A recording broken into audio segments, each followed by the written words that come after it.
Jo ka shumë, ka më shumë opinionistë se protestus. Më shumë opinionistë se protestus? Po ti mbledhim gjithë së bashku këto 35 vite e fundit, mbushet bulevardi i vjetër dhe i ri.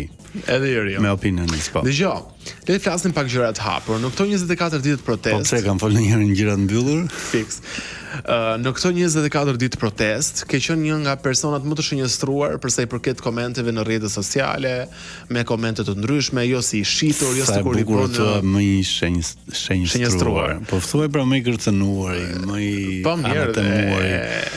E lubrifikova pak, domethënë të kam vënë në shënjestër si njëri që i bën fres i veri, sikur je kundra kësaj proteste, sikur ti mendon që në këtë qeveri çdo gjë shkon mirë, në fakt ti çfarë mendon? Në fakt këto që sapo the i bën fres qeverisë, i bën patronazhizmin qeverisë, janë shprehje që 6 vitet e fundit i ka thënë vetëm Fred Cakon dhe meja në programin Rreth Katror, sepse unë kur të lexosh çfarë kam publikuar, çfarë kam thënë, madje ne ishim Big Brother nga 2 herë dhe kur se kemi përmendur qeverinë që ishte spektakli më i ndjekur dhe mund t'i bënim fresk dhe asnjëri s'na ndalonte dhe ishim live pa censurë, pa montazh.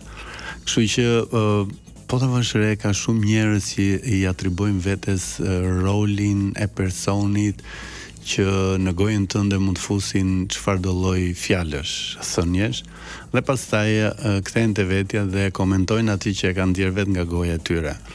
Problemi është që qeveria nuk luftohet as me kërcënime në Instagram, qeveria nuk luftohet as me sharje dhe me fyrje nga robt e vdekur deri te robt e gjallë dhe ata që ende nuk kanë lindur, ata që janë te palca e kurrizit, po programohen.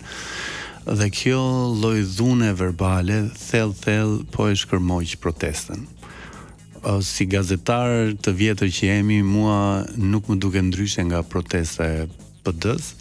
Është protest pa dhunë fizike, që për këtë kanë goxha merit, është një protest ku është parakaluar ngjyra roz, ngjyra kuqezi, ade dashuria, hipokrizia, por në anën tjetër kemi dhe një protest online e cila është makabre.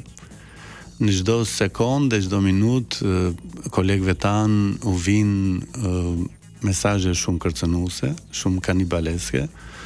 Dhe po ta vësh re për herë të parë në Shqipëri, ashtu si gjatë protestave të Partisë Socialdemokrate të Hitlerit, njerëzit kanë dalë me parulla me fotot e gazetarëve. Pra, po, gazetarë dhe analistë. Shumë e rëndë. Pra, ti u ekspozon armiqtë e supozuar kalamajve dhe nënave në turmë, pensionistëve, emigrantëve, diasporës, kosovarëve, shqiptarëve të Maqedonisë. Ti u tregon në mënyrë të shënjuar që këta janë ata që na luftojnë ne. Këta janë ata që qeveria i ka futur për të na luftuar ne. Pra një luftë e supozuar me armiq të supozuar, por që ka një lloj kosto. Dhe po ta vësh re,